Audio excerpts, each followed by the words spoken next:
வணக்கம் மக்களே! இந்திரா காந்தி தெரு, அசோக் நகர், குடியாத்தம் பகுதியைச் சேர்ந்த ஸ்ரீ திருத்தணிகை பாலமுருகன் அன்னதான கமிட்டி நடத்தும் 14ஆம் ஆண்டு அன்னதான விழா வரும் ஆகஸ்ட் மாதம் 5ஆம் தேதி புதன்கிழமை மற்றும் 6ஆம் தேதி வியாழக்கிழமை இரு தினங்களும் ஸ்ரீ பாலமுருகன் ஆசியோடும் பொதுமக்கள் ஒத்துழைப்புடனும் வெற்றிகரமாக 14ஆம் ஆண்டு அன்னதான விழா நடைபெறும் இடம் PS Ezhumalai real estate, number 392, Chittoor road, Kasarajapettai, Tiruttani.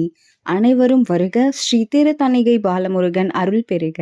பக்தர்களிடமிருந்து பொருளுதவி மற்றும் நிதியுதவிகள் வரவேற்கப்படுகின்றன. அன்னதானம் செய்ய விரும்பும் பக்தர்கள் QR ஸ்கேனர் மூலம் பரிவர்த்தனை செய்யலாம்.